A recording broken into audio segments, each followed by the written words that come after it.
ಇವತ್ತು ಈ ಕಾರ್ಯಕ್ರಮಕ್ಕೆ ತುಂಬ ಸಂತೋಷದಿಂದ ನಾನು ಬಂದಿದ್ದೀನಿ.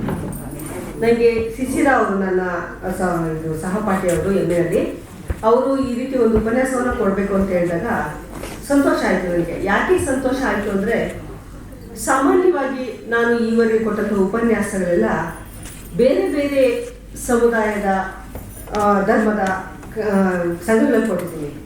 ಉದಾಹರಣೆಗೆ ಜೈನ ಮಹಿಳಾ ಚಕ್ರೇಶ್ವರಿ ಸಂಘದಲ್ಲಿ ಕೊಟ್ಟಿದ್ದೀನಿ, ಮತ್ತೆ ಒಂದು ಬ್ರಾಹ್ಮಣ ಸಮುದಾಯದ ಒಂದು ಸಂಸ್ಥೆಯಲ್ಲಿ ನಾನು ಉಪನ್ಯಾಸ ಕೊಟ್ಟಿದ್ದೀನಿ.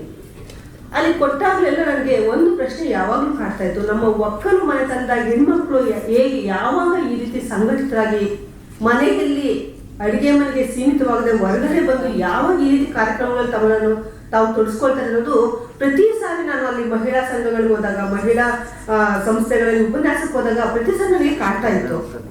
ಆದರೆ ಇವತ್ತು ನನಗೆ ನಿಜವಾಗ್ಲೂ ತುಂಬ ಸಂತೋಷ ಆಗ್ತಿದೆ.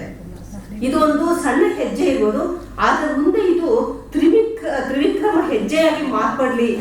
ವಾಮನಾಕಾರವಾಗಿ ಹುಟ್ಟು ಹಾಕಿದಂತಹ ಈ ಸಂದರ್ಭದ ಈ ಒಂದು ಉಪನ್ಯಾಸ ಮಾಲಿಕೆಯ ಮೂಲಕ ಇದು ಸ್ಥಾಪನೆ ಆಗಿರುವಂತಹ ಗೌಡಿಕೆರೆಯ ಸೇನೆಯ ಒಂದು ಕಾರ್ಯಕ್ರಮಗಳು ಮುಂದೆ ತ್ರಿವಿಕ್ರಮಾಕಾರದಲ್ಲಿ ಬೆಳೀಲಿ ಅನ್ನೋ ಒಂದು ಆಶಯವನ್ನ ನಾನು ಇಟ್ಕೊಂಡು ಮತ್ತೆ ಬೆಳೆಯುತ್ತೆ ಅನ್ನೋ ಒಂದು ಭರವಸೆಯಿಂದ ನನ್ನ ಒಂದು ಉಪನ್ಯಾಸವನ್ನ ನಾನು ಪ್ರಾರಂಭ ಮಾಡ್ತೀನಿ.